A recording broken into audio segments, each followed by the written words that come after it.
Bapak Ibu semuanya, selamat pagi, Namo Buddhaya. Bapak Ibu Saudara, tak kenal maka tak akrab. Nama saya Bhikkhu Abhijato. Ini pertama kali saya mengisi dhamma di wihara ini. Bapak Ibu Saudara, hari ini saya akan membahas persis seperti judulnya, batin yang damai sempurna.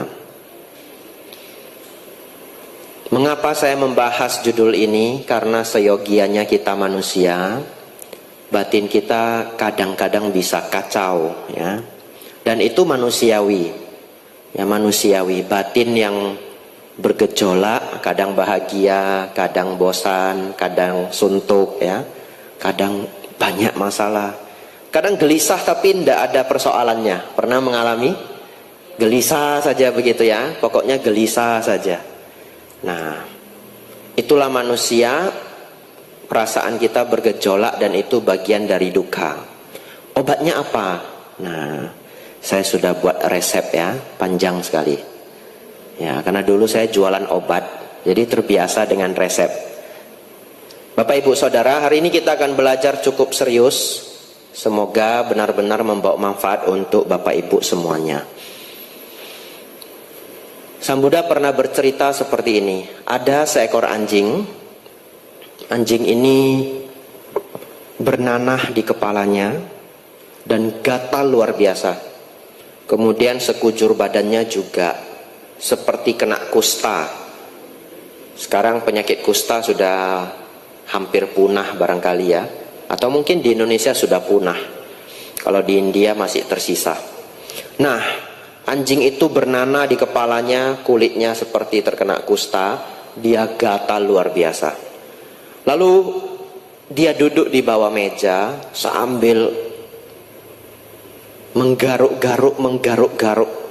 Tapi bagaimanapun dia menggaruk, dia tetap gatal. Jadi dia berpikir, mungkin di bawah pohon gatal saya akan berkurang. Pergilah anjing ini ke bawah pohon. Sudah di bawah pohon dia masih gatal. Menggaruk-garuk. Dia berpikir mungkin kalau saya berjemur di bawah matahari gatalnya akan berkurang. Pergi dia ke padang rumput, bagian yang banyak rumputnya, duduk dia di sana. Tapi gatalnya tidak berkurang, gatal sekali. Mengapa demikian? Karena yang keliru bukanlah tempatnya, tapi yang keliru adalah kulitnya. Begitu ya. Kadang-kadang ini bisa terjadi pada hidup kita. Saya ini kacau ya. Itu karena tetangga saya itu loh. Kalau saya nggak tinggal di sini, saya pindah tempat, saya pasti lebih damai. Saya ini kacau ya. Itu karena tempat kerja saya itu ada si Anu loh. Ya mungkin saja ya. Tapi mungkin saja kulit kita yang gatal ya. Nah, jadi mungkin saja batin kita kacau, bisa karena orang lain tapi bisa juga karena diri sendiri. Lalu Bante obatnya apa? Mari kita buka Parita Biru halaman 89.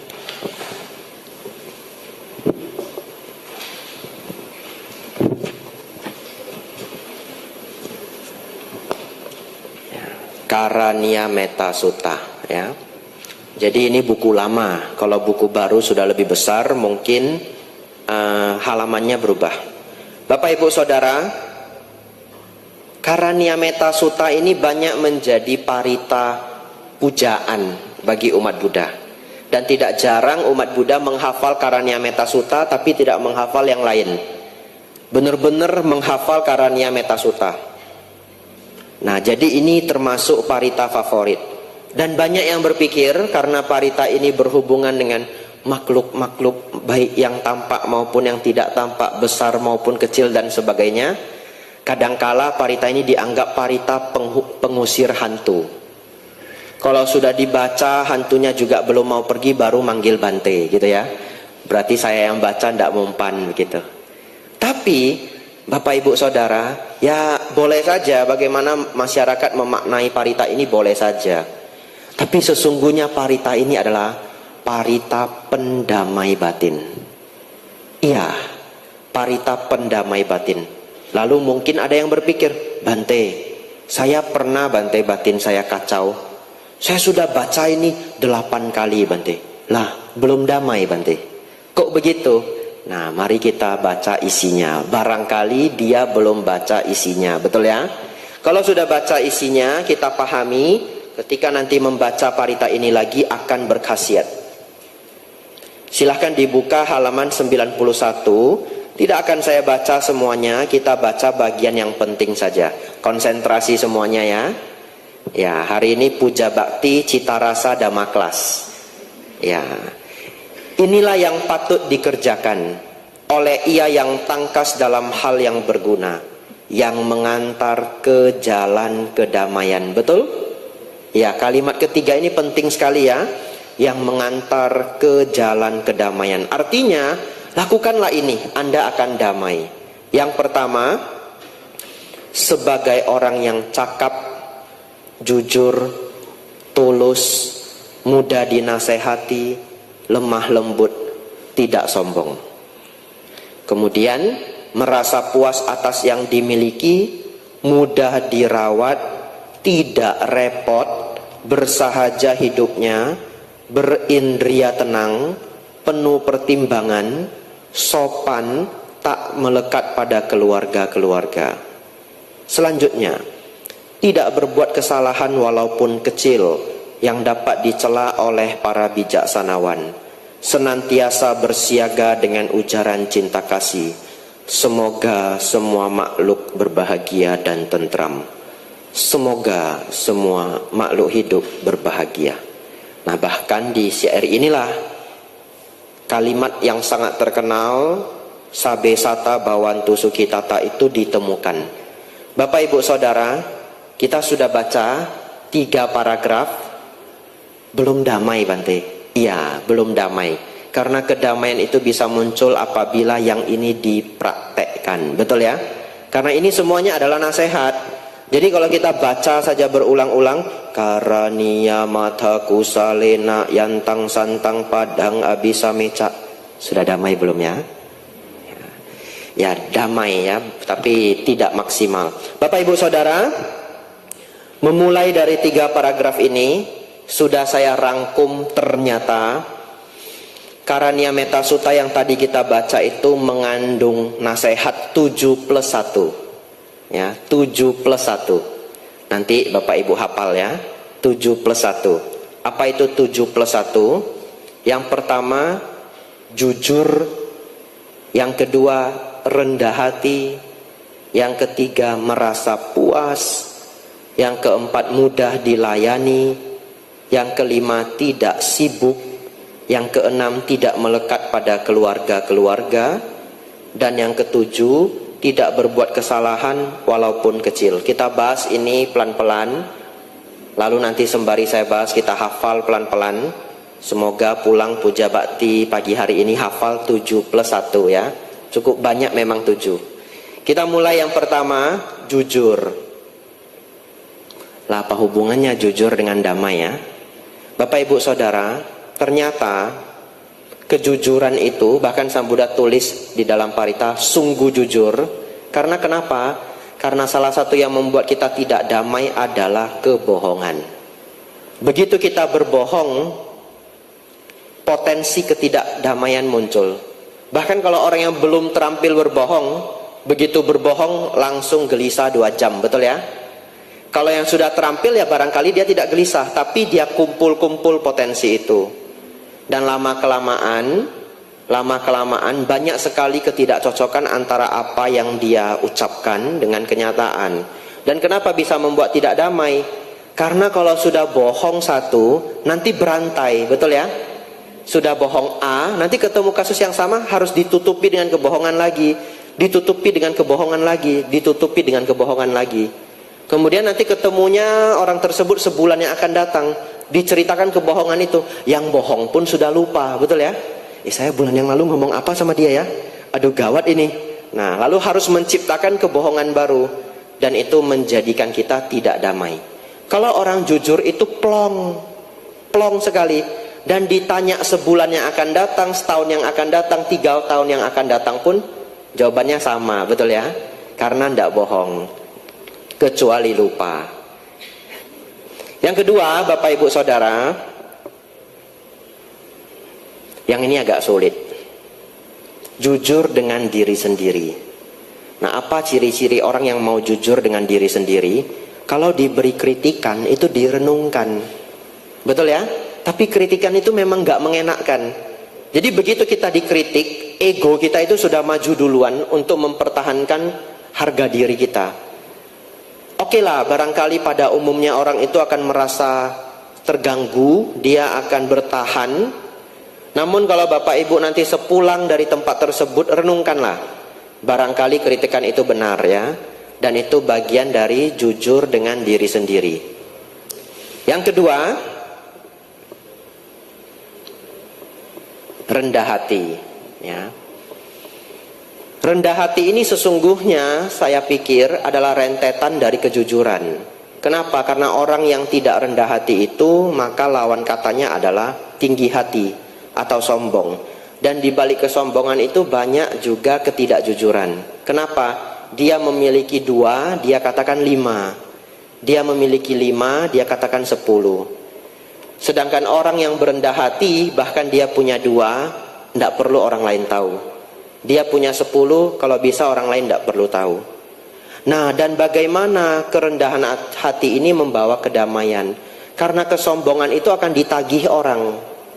Saya loh Pak Bu, saya itu punya kebun 20 hektar, tidak besar, sekedar gitu ya. Cuma 20 hektar. Itu pun ya iseng saja. Wah, sombong sekali orang ini ya. Sudah sombong sekedar katanya ya.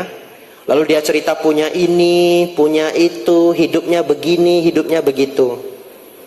Selewat 2 tahun, ada teman baiknya atau temannya perlu bantuan.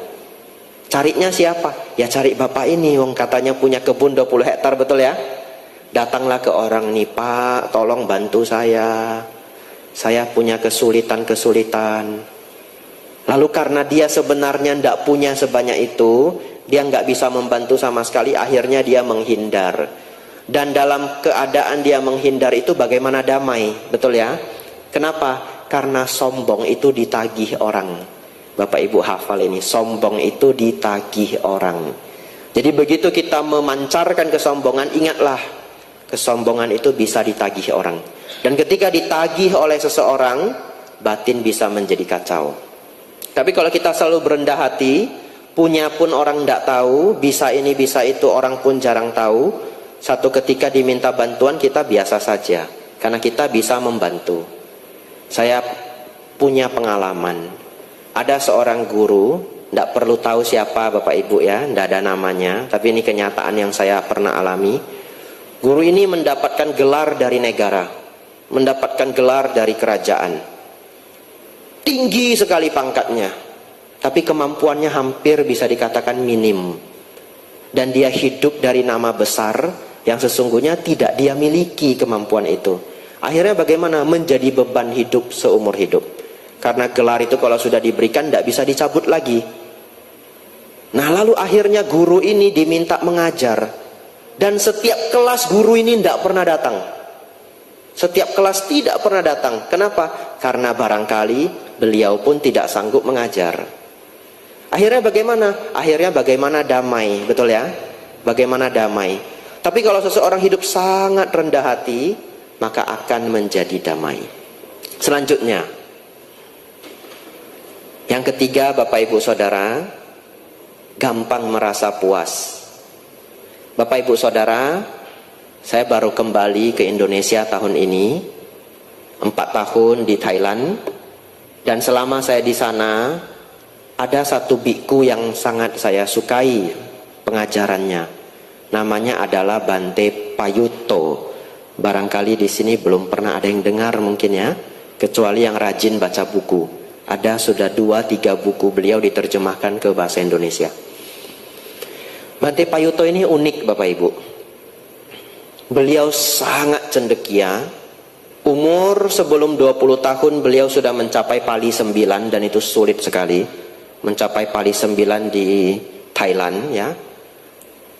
Dan itu belum berumur 20 sudah mencapai Pali 9. Kemudian beliau juga sembari belajar bahasa Pali, beliau kuliah mengambil Buddhist Studies sampai mencapai tingkat doktor di usia sangat muda. Sekarang beliau sudah umur 80-an dan masih hidup. Dan beliau mendapatkan gelar Somdet dari kerajaan. Artinya beliau satu dari 10 biku yang dianggap biku pimpinan di Thailand. Jadi ada 10 yang kita panggil dengan Somdet. Sebenarnya 9, yang 10 itu Somdet Sanggaraja. Bapak Ibu barangkali tidak tahu 10 itu seberapa sedikit. Karena di Thailand bikunya ada 300.000. Iya. Wiharanya ada 35.000. Kalau Indonesia bagaimana Bante? Kalau Sangga Theravada Indonesia pembinaannya hampir 500 wihara seluruh Indonesia, bikunya lebih kurang 100. Makanya mau ditempatkan satu wihara satu biku pun tidak cukup, ya. Lalu kalau Thailand bagaimana Bante? Thailand itu populasi negaranya itu 80 juta jiwa. 90%-nya Buddhis. Kalau Indonesia Bante, kita lebih kurang 270 juta jiwa, betul? Betul ya? Agama Buddhanya berapa? 7%? 0,7% ya. Jadi agama Buddha di Indonesia 0,7%. Kalau jumlahnya sekitar 2 juta jiwa. Bapak Ibu Saudara, apa yang menarik dari beliau? Yang menarik adalah selain beliau saat ini bisa dikatakan biku paling cendekia di satu negara, Bante Payutto ini. Selain itu juga beliau dari kecil itu sakit-sakitan. Jadi kecil saja beliau sudah operasi beberapa kali. Sekarang beliau umur 80-an pernah ditanya sama umatnya, Bante sehat enggak? Gitu. Kalau bahasa Thainya, Long Po sabai di mai, gitu ya. Bante sehat enggak? Apa jawab beliau? Ya enggak usah ditanya. Saya sudah tidak pernah sehat. Itu jawaban beliau.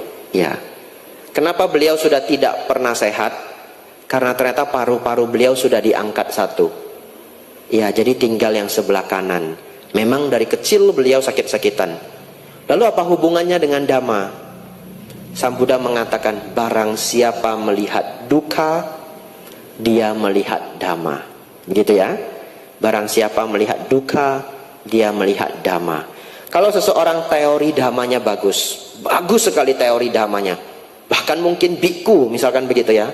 Lah tapi kok sepertinya menjalankan dharma kok tidak lengkap, kurang berduka. Hidupnya kurang berduka. Karena barang siapa melihat duka, dia melihat Dhamma. Bapak Ibu nanti renungkan kalimat ini ya. Kemudian Bapak Ibu Saudara, karena beliau sangat cendekia dan sangat dekat dengan duka, akhirnya beliau sangat serius menjalankan kebikuan. Sampai setua ini beliau masih membabarkan Dhamma. Diminta untuk banyak nimbrung, banyak duduk di bidang pemerintahan, beliau tidak mau. Kenapa? Karena di Thailand itu biku cukup punya pengaruh ya, karena negara Buddhis.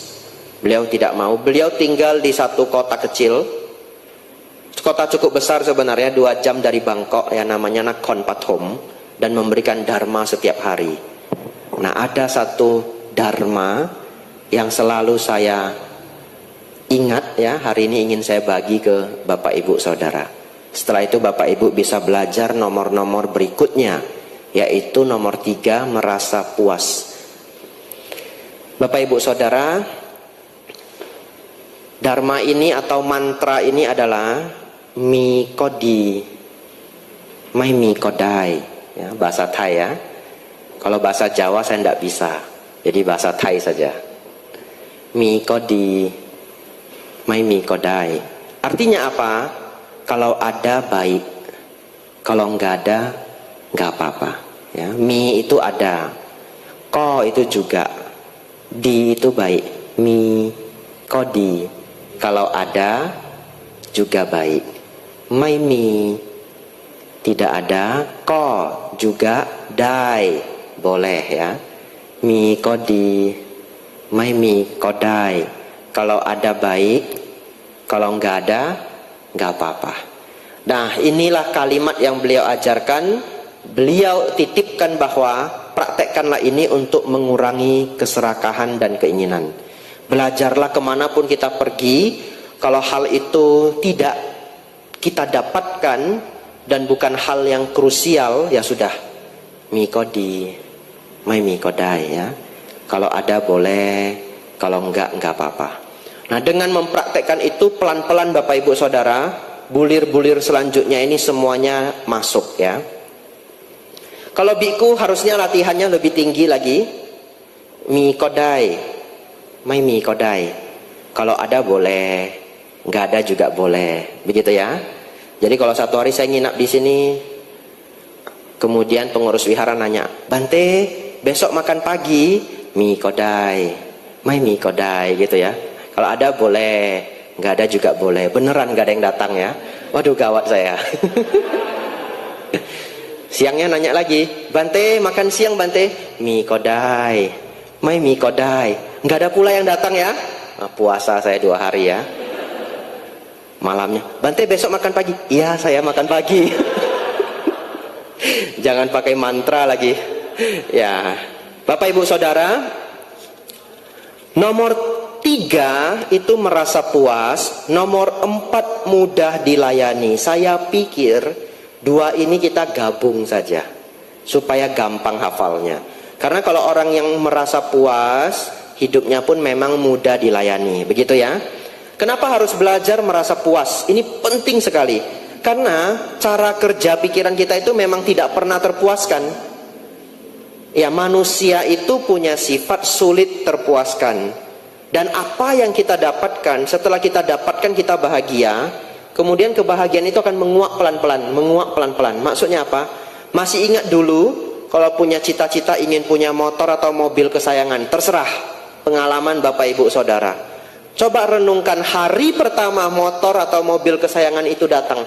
Hari pertama, senang sekali ya. Belum berdebu sudah dilap begitu ya. Wah, hati-hati nanti kena matahari, ditutup kan begitu ya. Dan sebagainya. Pertanyaan saya, kalau sudah 1,5 tahun,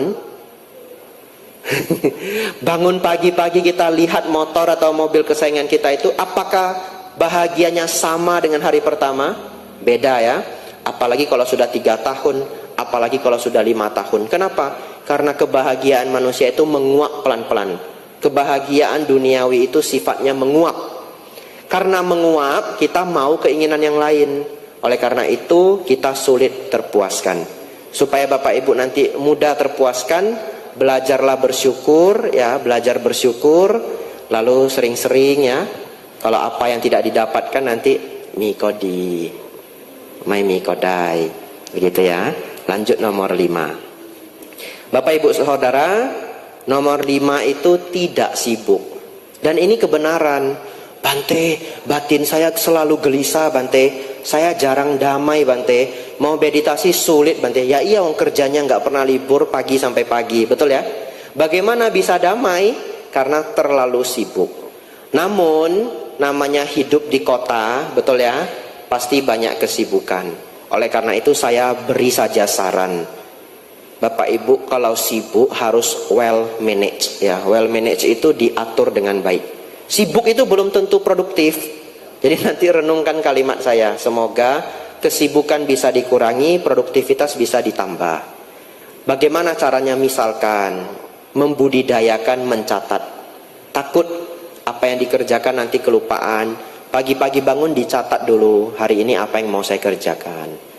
Kalau hal yang dikerjakan itu hal yang sangat penting, pakailah checklist ya, buat checklist. Kenapa demikian? Karena Bapak Ibu mungkin tahu, perusahaan pesawat yang sebesar itu, mereka itu tidak boleh ada error kecil pun bisa mengakibatkan kefatalan. Bagaimana cara perusahaan pesawat yang sebesar itu menjalankan sistemnya? Mereka selalu membuat daftar checklist. Apa saja yang harus dilakukan, tidak boleh miss. Jadi mereka tidak mengandalkan memori, tapi mereka mengandalkan checklist. Bahkan ada orang rajin sekali, dia seorang dokter bedah, dia nulis buku hanya mengenai checklist. Judul bukunya Checklist Manifesto. Nama dokternya Atul ya, tapi tidak ada di bahasa Indonesia. Artinya checklist ini adalah hal yang sangat serius. Jadi kalau Bapak Ibu Saudara hidupnya cukup sibuk, supaya mengurangi kesibukan agar batin menjadi lebih damai, biasakanlah mencatat. Nah, supaya apa? Pikiran tidak kacau, karena tidak terbebani harus ngingat ini, ngingat itu, ngingat ini, ngingat itu. Bawa saja catatan, mau kertas boleh, HP boleh, bawa kemana-mana. Kemudian yang kedua adalah supaya tidak terlalu sibuk, ada healingnya, begitu ya. Kan zaman sekarang maunya healing. Tapi healingnya itu bagaimana healing? Ya bisa healing secara dhamma. Misalkan seminggu sekali ikut puja bakti, ya. Atau kalau ada kesempatan ngambil atas sila di rumah, atau ikut retreat, begitu ya. Dan saran saya juga, apabila Bapak Ibu sangat sibuk, aturlah juga jadwal istirahat. Ada seorang psikolog sangat terkenal, namanya Jordan Peterson, seorang Kanada. Dia jadi psikolog klinis selama 30 tahun. Psikolog klinis itu artinya apa? Itu psikolog yang dengerin masalahnya orang. Ya, jadi psikolog itu nggak semua kerjaannya dengerin masalah orang. Itu hanya yang klinis, karena psikologi itu banyak bagian. Dia psikolog klinis profesional selama 30 tahun, artinya dia sudah dengar masalah orang yang begitu banyak macam. Lalu dia melihat ada pola. Cukup sering pengacara-pengacara di Amerika, saya tidak tahu kalau di Indonesia, sering stres. Dan kadang-kadang mereka stres berat sampai depresi. Kenapa demikian? Ternyata para lawyer, para pengacara itu kalau sudah fight kasus, mereka tidak ada waktu libur sedikit pun. Berlomba-lomba untuk mencari cara menjatuhkan lawan. Jadi kalau dia ngambil banyak kasus, apalagi kalau dia terkenal kasusnya itu nggak akan habis, kasusnya akan sangat banyak. Setelah dia sibuk berbulan-bulan, bertahun-tahun, badannya itu bisa overwork ya, jadi bekerja terlalu banyak, kemudian tiba-tiba burn out. Burn out itu istilahnya seperti komputer yang kepanasan kemudian tiba-tiba hang begitu. Jadi manusia ini juga bisa hang karena terlalu sibuk. Kalau di Jepang bukan hang lagi, saking capeknya bekerja, ada orang yang meninggal karena bekerja. Nah, jadi budaya orang Jepang juga ekstrim sekali kalau bekerja. Nah, salah satunya kalau di Amerika adalah pengacara. Lalu akhirnya Jordan Peterson ini dia buat satu nasihat. Dia bilang sesibuk-sibuknya Anda, setiap 4 bulan itu maksimal Anda harus berlibur.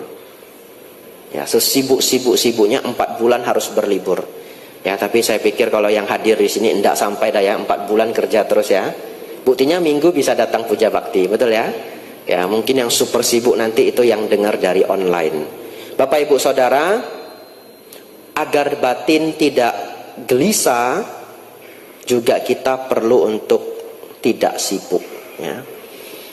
Bapak Ibu Saudara, yang keenam, kita refresh dulu ya biar hafal ya. Karena ini ada 7+1 Karania Metta Sutta.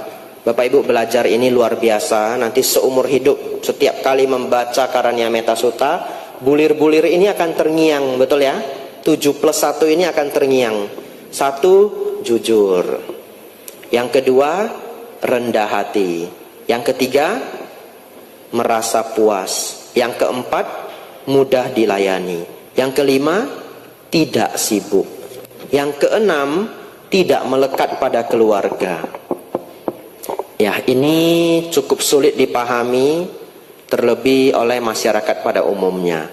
Karena siapa yang tidak sayang dengan keluarga ya, sudah menjadi barang tentu kita sayang dengan keluarga. Bapak Ibu Saudara, hari ini kita akan belajarlah mengurangi kemelekatan, dan itu bukan berarti tidak sayang ya. Silakan Bapak Ibu sayangi orang tua, sayangi anak Bapak Ibu Saudara, tapi belajar kurangi kemelekatan. Maksudnya bagaimana? Kalau sayang dengan orang tua, kemana-mana ingat orang tuanya, pulang bawa makanan, begitu ya. Pergi jalan-jalan jauh, pulang bawa oleh-oleh untuk orang tua.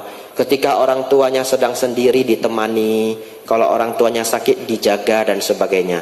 Itu menyayangi orang tua. Lalu kita sadar orang tua kita pun akhirnya akan sakit, tua dan mati, betul ya? menyadari hal ini, kalau satu hari mereka menua, mereka sakit, bahkan ketika mereka meninggal, batin kita harus ready supaya tidak terlalu sedih, tidak terlalu sakit. Ada orang yang keluarganya meninggal, nangis sampai sejadi-jadinya, sampai mata menjadi rusak. Ya, sampai mata menjadi rusak. Dengan memiliki kebijaksanaan, kita paham bahwa semua orang akhirnya akan berlalu. Bapak ibu saudara, mending bapak ibu menyayangi namun tidak begitu melekati daripada sebaliknya. Ada orang dia tidak sayang orang tuanya, dalam artian perlakuannya sehari-hari. Ketemu orang tuanya mungkin bentak, tidak diberi perhatian, kalau sakit tidak diopeni dan sebagainya. Tapi ketika meninggal, waduh, menangis sedemikian rupa. Itu sebaliknya. Itu kurang menyayangi tapi sangat melekati. Secara dhamma yang terbaik adalah menyenangi namun kurangi kemelekatan. Tapi yang sulit itu bukan ke atas, yang sulit itu ke bawah, melekat dengan anak, begitu ya.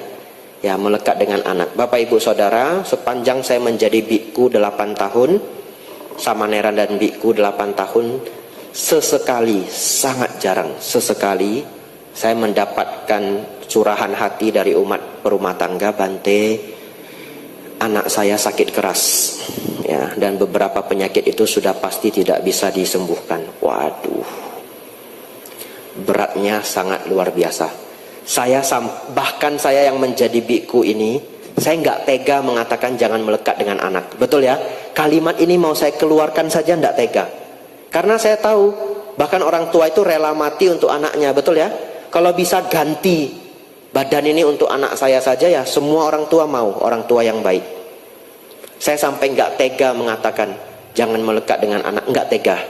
Ya saya hanya bisa mendengarkan, ya semoga mendapatkan yang terbaik apapun yang terjadi, semoga sabar dan kuat. Bapak ibu saudara, oleh karena itu mengurangi kemelekatan itu sangat penting. Kenapa?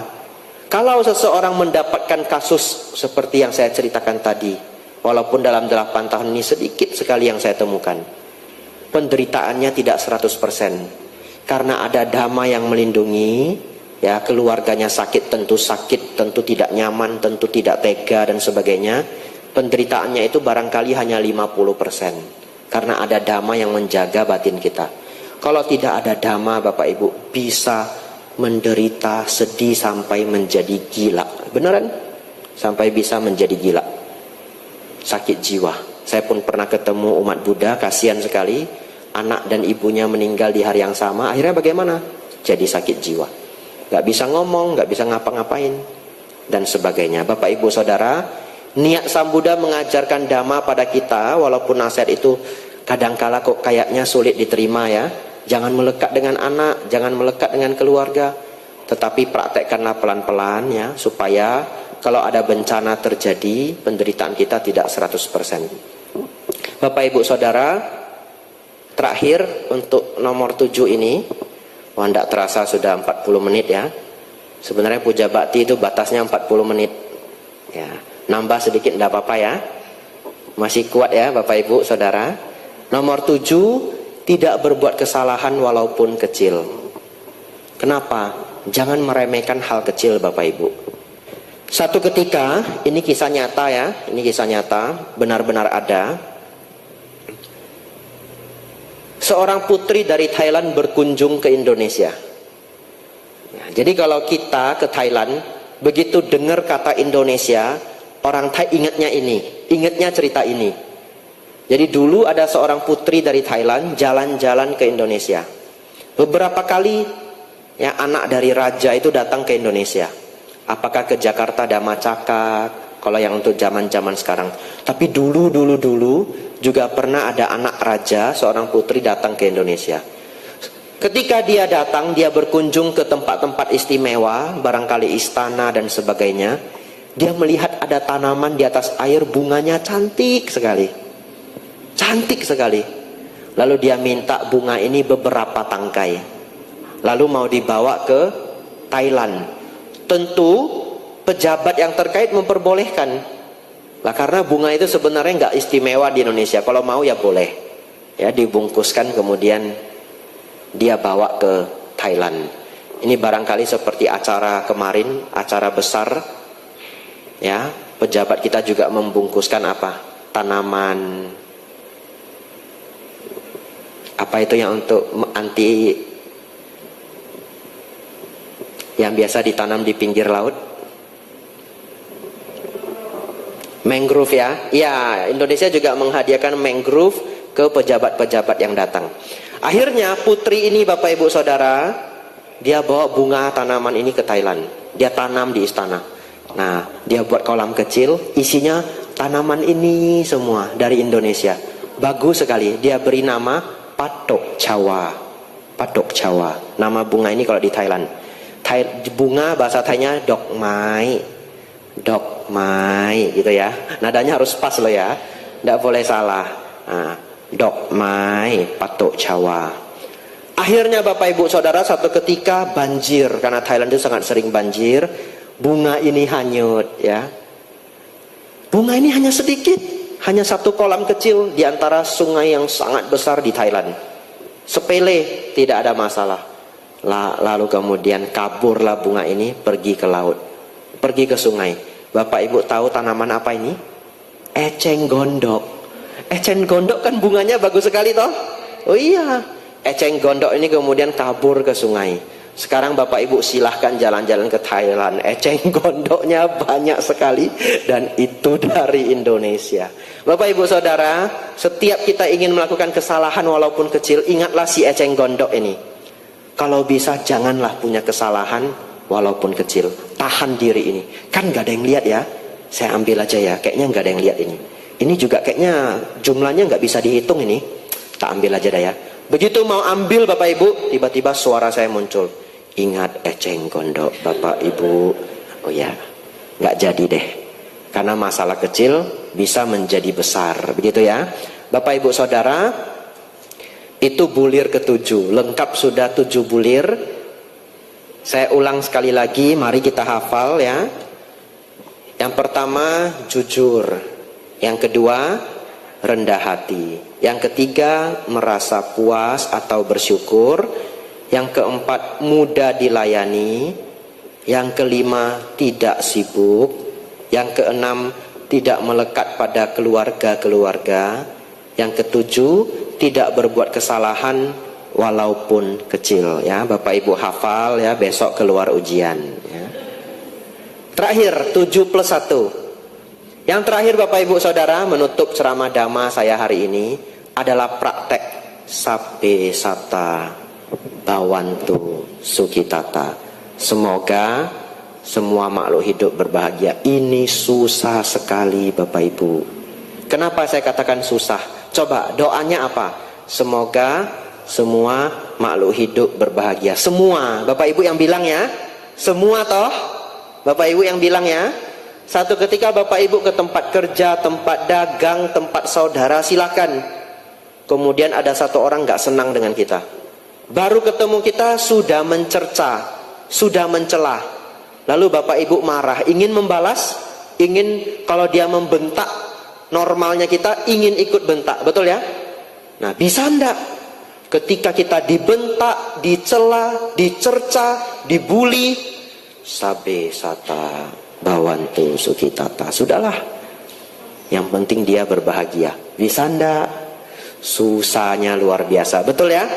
Padahal doanya kita apa? Semoga semua makhluk hidup berbahagia. Kata semua ini kan berarti yang senang dengan kita juga yang enggak senang dengan kita. Betul ya? Tapi ketika bertemu yang enggak senang dengan kita, sulitnya minta ampun. Sulitnya minta ampun. Tapi Bapak Ibu Saudara, kalau Bapak Ibu berani, Bapak Ibu sanggup, Bapak Ibu luar biasa, praktekkan ini. Caranya bagaimana? Satu ketika kita tahu orang ini nggak senang sama kita, kita tahu apapun yang kita lakukan akan salah di matanya. Kita tahu, bukan nggak tahu. Praktekkanlah ini. Ya sudah, saya sabar saja. Kalau saya tambah api, nanti dia juga semakin panas. Ya sudahlah. Semoga semua makhluk hidup berbahagia. Harapan saya semoga satu hari dia bisa lebih bijaksana. Tapi kita juga jangan dekat-dekati dia. Sudah tahu dia tidak senang sama kita ya, kita menghindar. Dia belok kanan, kita belok kiri. Dia ke kiri, kita ke kanan. Nanti ditanya, kamu kenapa menghindari saya terus? Lah memang apa aja yang kita kerjakan salah, begitu ya? Enggak, kebetulan, ya begitu ya.